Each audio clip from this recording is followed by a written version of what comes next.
사무엘상 27장 1절에서 12절까지의 말씀입니다. 다윗이 그 마음에 생각하기를 내가 후일에는 사울의 손에 망하리니 블레셋 사람의 땅으로 피하여 들어가는 것이 상책이로다. 사울이 이스라엘 온 경내에서 나를 수색하다가 절망하리니 내가 그 손에서 벗어나리라 하고 일어나 함께 있는 600인으로 더불어 가드왕 마옥의 아들 아기스에게로 건너가니라. 다윗과 그의 사람들이 각기 가족을 거느리고 가드에서 아기스와 동거하였는데 다윗이 그 두 아내 이스를 여인 아히노암과 나발의 아내 되었던 갈멜 여자 아비가일과 함께하였더니 다윗이 가드에 도망한 것을 혹이 사울에게 고하매 사울이 다시는 그를 수색하지 아니하니라. 다윗이 아기스에게 이르되 내가 당신께 은혜를 받았거든 지방 성읍 중 한 곳을 주어 나로 거하게 하소서. 당신의 종이 어찌 당신과 함께 왕도에 거하리이까. 아기스가 그날의 시글락을 그에게 주었으므로 시글락이 오늘까지 유다 왕에게 속하니라. 다윗이 블레셋 사람의 지방에 거한 날수는 1년 넉 달이었더라. 다윗과 그의 사람들이 올라가서 구술 사람과 기르스 사람과 아말렉 사람을 침노하였으니 그들은 옛적부터 술과 애굽 땅으로 지나가는 지방의 거민이라. 다윗이 그 땅을 쳐서 남녀를 살려두지 아니하고 양과 소와 나귀와 약대와 의복을 취하고 돌아와서 아기스에게 이르매 아기스가 가로되 너희가 오늘은 누구를 침노하였느냐. 다윗이 가로되 유다 남방과 여라무엘 사람의 남방과 겐 사람의 남방이니이다. 다윗이 그 남녀를 살려 가드로 데려가지 아니한 것은 그의 생각에 그들이 우리에게 대하여 이르기를 다윗의 행사가 이러하여 블레셋 사람의 지방에 거하는 동안에 이같이 행하는 습관이 있다 할까 두려움이었더라.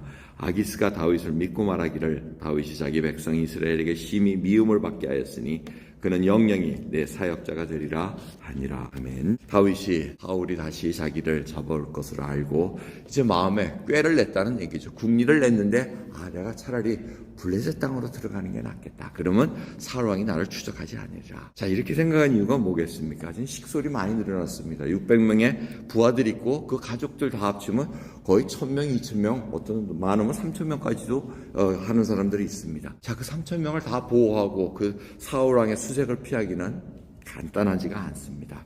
그래서 꾀를 낸 것이 바로 블레셋 적군의 그 성읍으로 들어가자 해서 과거에 한번 했던 아기스 그 왕에게 이제 들어갑니다. 전에는 미친 척 했는데 시간이 많이 흘렀다는 얘기죠. 그리고 소문을 들었다는 얘기죠. 다윗이 왕이 될 텐데 사울 왕이 저렇게 쫓아낸 거 보니까 이제는 죽을 목숨이구나. 근데 다윗이 옵니다. 다윗이 오니까 아기스가 또 이렇게 적의 적은 자기의 친구가 될 수 있으니까 또 걷어들입니다. 다윗이 블레셋 가드왕 마옥의 아들 아기스에게 이렇게 청합니다. 내가 어떻게 같이 거할 수 있습니까? 한 성읍을 주십시오 하고 얘기합니다. 그 이유는 여러 가지로 해석할 수 있습니다. 이 식솔들이 같이 블레셋 땅에 있으면 아무래도 우상을 또 섬길 우려가 있고 또 같이 있다 보면은 또 이상한 일들이 생길 거니까 그걸 피하기 위해서 성읍을 하나 좀 달라고 얘기합니다.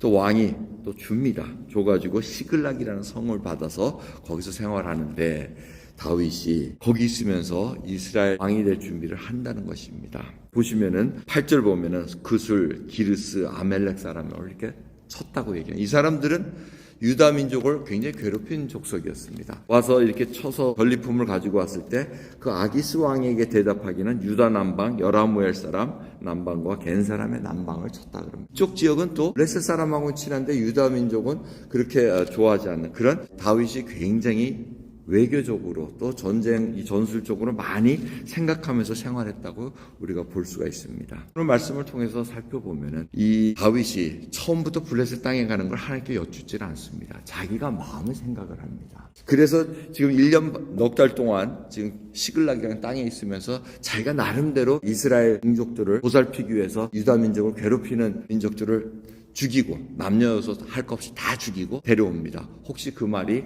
아기스 왕에게 또 새어나가고 블레셋 사람들에게 알려지면은 자기가 또 곤란해지니까 악순환을 하게 된다는 겁니다. 어떻게 보면은 다윗이 하나님의 명령으로 이렇게 움직인 것이 아니고 자기가 생각해가지고 유다 민족을 도와주는 걸로 생각해서 아기스 왕의 또 거짓을 반거짓으로 말할 수밖에 없는 상황이 되어버립니다. 이러한 것을 보면은 아마 하나님께서 다윗으로 하여금 성전을 짓지 못하게 한 이유는 여기에 있지 않는가 싶습니다. 벌써부터 남녀할 것 없이 다 죽여야 되고 거짓을 은폐하기 위해서 진실이 드러나기를 은폐하기 위해서 또 많은 사람들을 죽여야 되는 그 일이 계속해서 일어나는 것을 살펴볼 수가 있습니다. 그래서 하나님께 묻지 않은 것, 그 다음에 반거짓을 하면서 자기가 이 다윗의 입장과 또 신하들의 입장에서 보면 굉장히 괴로웠을 거라는 겁니다. 그래서 어떤 학자들을 보면 시편을 보면은 다윗이 이때 당시 시글락에 있으면서 시편을 쓴 것이 하나도 없다는 겁니다. 그게 왜 그랬겠습니까? 영적으로 갈등이 있었다는 겁니다. 메마르고 하나님을 찾아가는데 이것이 오질 않습니다. 여러분 그런 상황 맛보지 않습니까? 어쩌면 영적인 침묵 속에 들어갑니다. 다크니스, 어둠 속에 들어갑니다. 외치고 싶어도 하나님을 찾을 이게 나타나질 않습니다. 그 정도로 상황이 아주 힘들다는 겁니다. 우리가 하나님과의 그 관계 속에서 내가 혹이라도 막혀있는 것은 없는가? 내 인간적인 꾀로 생각으로 뭘 해결하려고 애를 쓰다 보면은 하나님의 도움을 구할 수가 없는 때가 옵니다. 그러한 상황 속에서 하나님을 찾고 나갈 수 있는 것은 하나님의 은혜라고는 설명할 수밖에 없습니다. 여러분의 지금 상황은 어떻습니까? 하나님의 은혜를 그리고 하나님을 찬양하나이다. 내 영혼아 어찌하여 나를 낭망하느냐? 내 영혼이 하나님을 찬송하리로다. 이렇게 당당히 나갈 수 있습니까? 아니면 환경에 지금 찌들려가지고 그저 생각하는 것마다 다 불평이요. 내 뜻대로 안 되니까 그저 인상만 쓰고 사는 그러한 기쁨 없는 삶이라면 아마 나 자신도 시글락에 거하면서 적군의 그 포위 속에 있으면서 어떻게 해서든 인간의 꾀로 해결해 나가려는 그러한 날박한 생각으로 생각하는 것은 아닌가.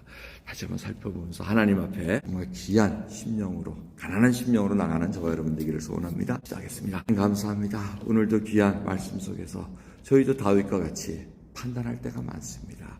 결단하고 나갈 때도 있습니다. 근데 그것이 보니 다 내 생각으로 했지 하나님께 여쭈지 않았던 그런 때가 많았던 것을 봅니다.